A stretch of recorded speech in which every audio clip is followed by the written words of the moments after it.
Assalamualaikum warahmatullahi wabarakatuh. Kembali lagi pada praktikum dasar pemrograman. Di sini saya Abimanyu sebagai asisten praktikum dasar pemrograman modul 6 Array. Tahukah kalian, ketika kita mau menyimpan data yang banyak, kita bisa menggunakan perintah untuk mempersingkat atau memperpendek program yang akan kita gunakan. Mari kita pelajari lebih lanjut pada modul ini.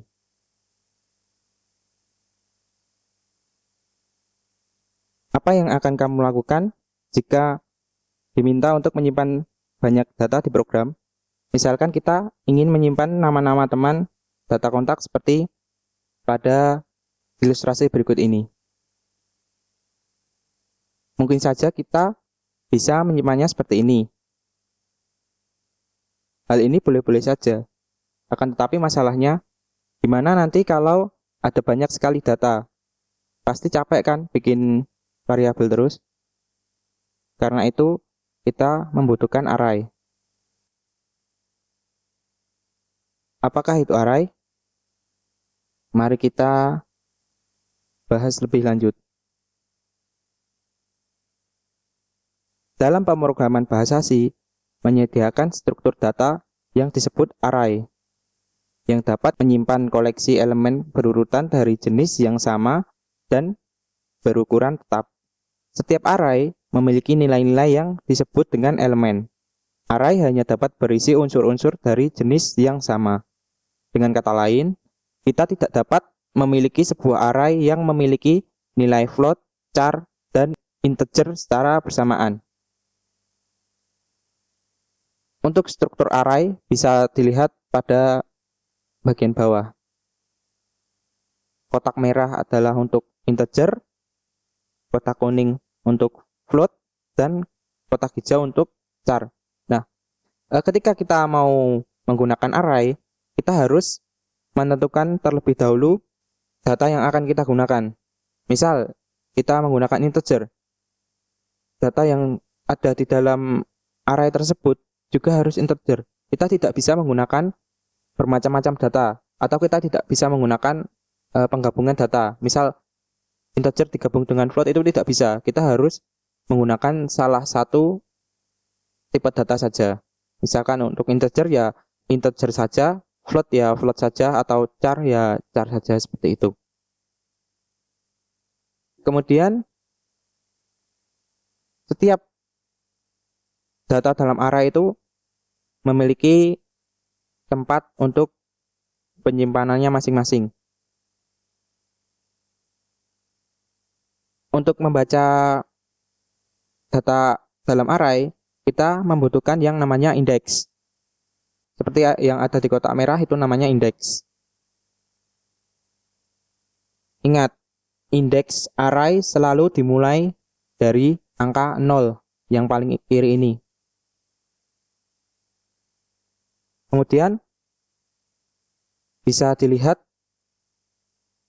seperti ini. Char 0 berisi data Chandra. Char 1 berisi data Destian. Char 2 berisi data Indra. Char 3 berisi data Faisal. Char 4 berisi data Rian. Dari array yang kita gunakan ini jumlahnya adalah 5 indeks. Makanya di sini kita menggunakan indeksnya 5. Bisa dihitung dari char 0, 1, 2, 3, 4, 5. Jadi karena array itu selalu dimulai dari 0, maka alamat indeks 0 itu sudah kita hitung 1. Jadi ketika kita mau menggunakan 5 data, ya kita menggunakan 5 indeks seperti itu. Untuk struktur array itu jangan lupa, untuk yang pertama itu tipe datanya, kemudian ada variabel dan indeks. Kemudian sama dengan untuk mengisi data di dalam variabel ini, kita harus menggunakan kurung kurawal, yaitu seperti ini. Seperti ini, nanti akan jadi seperti ini. Dalam program itu akan jadi seperti ini, sesuai dengan indeksnya. Untuk pembacaan program kita juga harus sesuai indeksnya. Seperti ini. Dan kita langsung masuk ke percobaan pertama. Dalam percobaan pertama ini, dalam modul kita menggunakan script yang ini, yang atas. Yaitu pertama kita ngeset tipe data variabel n array dengan 5 indeks. Kemudian juga mengeset variabel i, integer. Setelah itu kita menginisialisasi elemen array. Elemen itu datanya ya. Elemen dalam array itu data. Kemudian kita bisa mengesetnya itu seperti ini secara manual. N0 adalah 200, N1 diisi 250, dan seterusnya sampai N4 itu 300. Kemudian untuk memunculkan data di dalam array atau untuk menampilkan data di dalam array, kita bisa menggunakan perulangan. Nanti datanya akan seperti ini. Kita bisa menggunakan perulangan. Perulangan di sini kita menggunakan for. Ketika kita memanggil data di dalam array, kita harus memanggil alamat indeksnya. Seperti ini. Seperti ini. Elemen ke %d sama dengan %d. %d awal ini untuk menunjukkan elemen keberapa. Kemudian %d yang kedua ini untuk membaca indeks di array. N kurung buka kotak, I kurung tutup kotak. Nah, data yang kita panggil itu kurang lebih adalah seperti ini. N0 itu 200, N1 250, dan seterusnya sampai N4. Atau kita juga bisa menyingkat program yang di atas ini seperti yang ada pada di bawahnya, seperti ini. Ini sama saja. Kalau di sini kita menggunakan kurung kurawal atau secara otomatis akan terinput ke dalam masing-masing indeks di array-nya. Ini sama. Datanya juga berjumlah 5, 1, 2, 3, 4, 5 seperti ini. 1, 2, 3, 4, 5. Cuman kalau di sini itu lebih mudah atau lebih singkat karena kita tidak perlu menuliskan lagi per alamat indeks dari array. Jadi akan lebih mudah. Kemudian pada flowchart itu ada seperti ini, sama seperti script ya. Dimulai dengan persiapan program, integer, kemudian karena di sini kita menginisialisasi secara manual, ya berarti kita cantumkan di sini. Kemudian langsung masuk ke perulangan untuk menampilkan data di masing-masing indeks array seperti itu. Itu ya. Untuk percobaan modul 1 bisa dicoba sendiri. Kemudian masuk ke percobaan kedua. Pada percobaan kedua ini kita memasukkan data ke masing-masing indeks array itu dengan perulangan. Ini. Pada perulangan pertama itu digunakan untuk memasukkan data ke masing-masing indeks. Kalau dijabarkan itu akan seperti ini. N0 itu 0/100, N1 itu 1/100, N2 itu 2 plus 100, dan seterusnya sampai N9.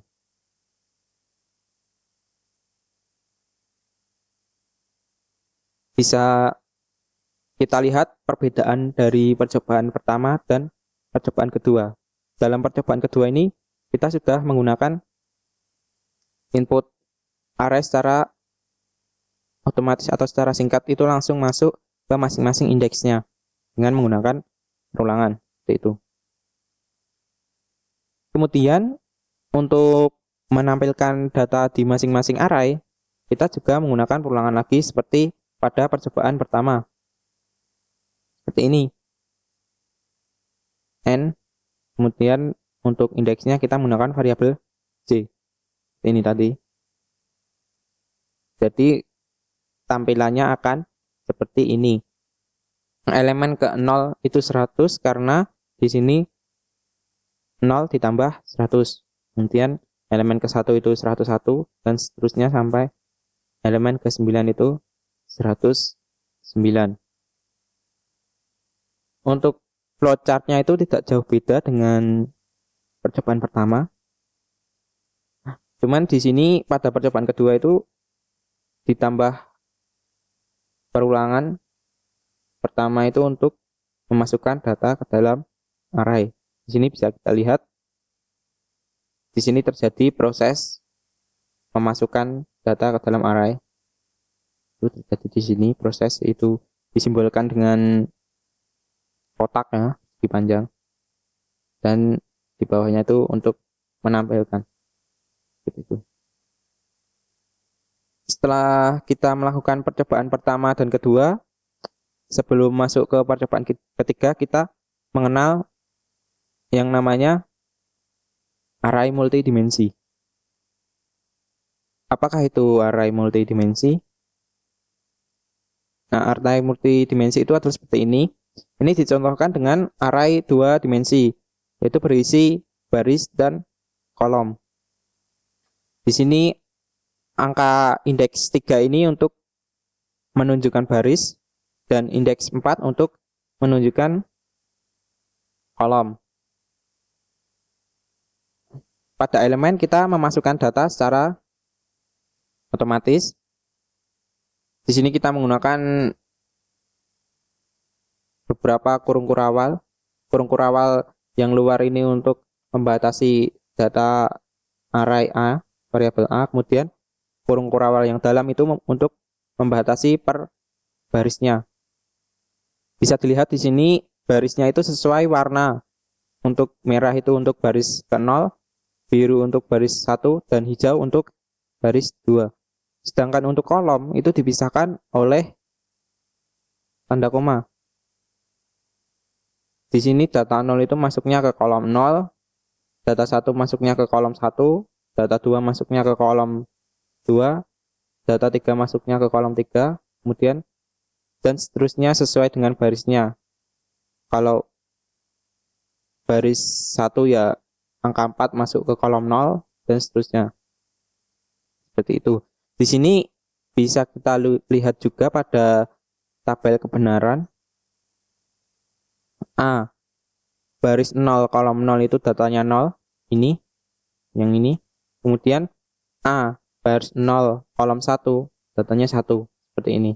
Ini ya, sama ya. Kemudian kalau misal kita ambil yang lain, agak jauh. Misal kita ambil baris 2 kolom 2. Di sini datanya 10. Di sini juga 10. Ini baris 0, 1, 2. Setelah kita menemukan baris 2, kita mencari kolom. Kolom 0, kolom 1, kolom 2. Jadi benar ya di sini baris 2, kolom 2. Seperti itu. Mungkin kalau sedikit kebingungan, bisa sambil dilihat warna itu untuk baris dan kolom itu dipisahkan dengan tanda koma sesuai dengan tabel kebenaran yang ada di bawah ini. Mungkin bisa di screenshot atau bagaimana untuk mempermudah pembelajaran. Kemudian langsung ke percobaan ketiga.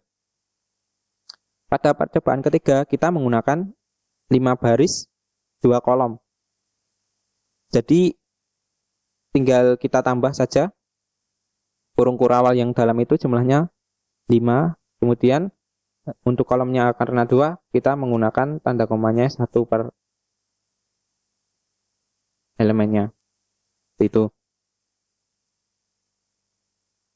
Nah, tabel kebenaran pada percobaan ketiga itu adalah seperti ini ya. Sesuai dengan barisnya itu merah untuk baris 0, biru baris 1, hijau baris 2, dan seterusnya sampai baris keempat atau warna ungu. Ini. Kemudian kolomnya juga 2, 0, dan 1. Tabel kebenaran ini digunakan untuk mempermudah pencarian data ketika array yang kita gunakan itu lumayan banyak. Misal kita ingin mencari A baris ketiga kolom pertama. Itu di sini sudah ada, itu 6. 6 itu di sini. A baris ketiga 0 1 2 3 kolom 1 0 1. Berarti 6 ya, sama. Seperti itu. Kemudian untuk flowchart-nya itu seperti ini. Program dimulai, kemudian di sini kita mengatur tipe data dan elemen-elemen array-nya. Untuk pertama kita mengatur tipe data variabel array-nya itu A, kemudian indeksnya itu untuk barisnya 5, kolomnya 2, dan elemennya itu seperti ini, data di dalam array atau elemennya. Dan kita juga mengatur tipe data dari variabel I dan J. Kemudian langsung masuk ke perulangan. Nah, dalam perulangan ini, pada perulangan pertama atau pada for luar ini digunakan untuk mengatur atau untuk menentukan indeks dari baris. Indeks dari variabel array baris. Di sini bisa kita lihat I. Bisa kita lihat di sini I sama dengan 0. I kurang dari 5. Kemudian I ini digunakan untuk mengatur baris. Kemudian masuk ke perulangan bagian dalam. J sama dengan 0. J kurang dari 2. J ini digunakan untuk mengatur atau untuk membaca tipe data array bagian kolom. Ini I ini untuk baris dan J untuk kolom. Itu. Jadi ketika di sini I-nya masih 0 dan J-nya masih 0, berarti kita menggunakan variabel array dengan baris 0 dan kolom 0. Yang dibaca adalah baris 0 dan kolom 0. Kemudian setelah perulangan bagian dalam itu jadi 1 kali, maka J-nya di sini berubah menjadi 1. Berarti variabel array di sini berubah menjadi A0, A baris 0 dan kolom 1. Kemudian setelah perulangan bagian dalam ini selesai atau keluar, terus masuk lagi ke perulangan bagian luar. Di sini I-nya menjadi 1, kemudian masuk J0, berarti A-nya menjadi baris 1, kolom 0. Ini, jadi A-nya menjadi baris 1, kolom 0. Kemudian setelah selesai 1 kali perulangan, kemudian J-nya menjadi 1, berarti A-nya di sini masih 1, kemudian J-nya berubah menjadi 1, seperti ini. Datanya akan yang memberikan 2. Seperti itu. Bisa dipahami ya untuk praktikum pada modul ini. Yang penting kalian memperhatikan indeks di array-nya, jangan sampai salah. Ingat, indeks array itu dimulai dari 0. Kemudian masuk ke tugas. Di tugas itu buatlah program pencari identitas mahasiswa dengan menggunakan array 3 dimensi dilengkapi dengan nama, NIM, alamat, dan nomor HP.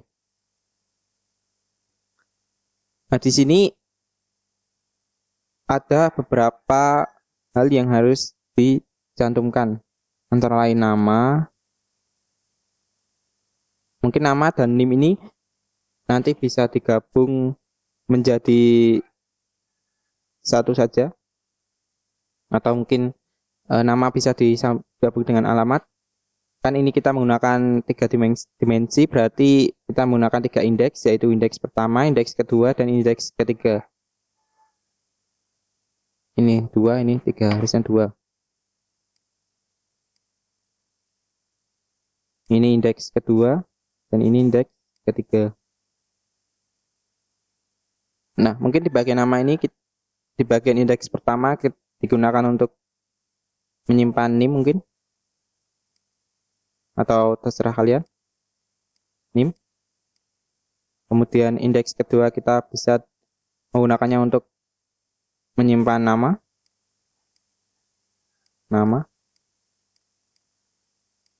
Dan indeks ketiga ini untuk menyimpan alamat dan nomor HP. Nah, jadi sebelum masuk ke program itu, kita memasukkan dulu data-datanya itu di bagian persiapan program. Kemudian dalam program itu kita hanya mencari data dari anak ini. Misal kita dalam mencari itu kita menggunakan NIM. Mungkin tadi sudah dimasukkan mungkin NIM 100. Nah, dalam pencarian program kita menginputkan secara manual. Ya, misal kita D400 200 100. Nah, kita memasukkan NIM ini pada program harus menampilkan nama, alamat, dan nomor HP. Nah, ketika kita menginputkan data yang lain, misalkan kita mau mengganti dari 100 menjadi 090, berarti datanya harus berbeda lagi sesuai dengan data yang diinputkan pada program tadinya. Itu. Mungkin cukup itu saja praktikum pada modul kali ini. Apabila ada yang mau ditanyakan, silahkan ditanyakan ke asisten kelas masing-masing, atau mungkin nanti saat dilaksanakan pertemuan sinkron melalui Google Meet. Ya, sekian praktikum pada modul kali ini, modul 6 array. Semoga apa yang kita pelajari pada pertemuan kali ini dapat berguna di kemudian hari. Itu saja dari saya. Mari membangun teknik elektro yang lebih baik. Wabillahi taufiq wal hidayah. Wassalamualaikum warahmatullahi wabarakatuh.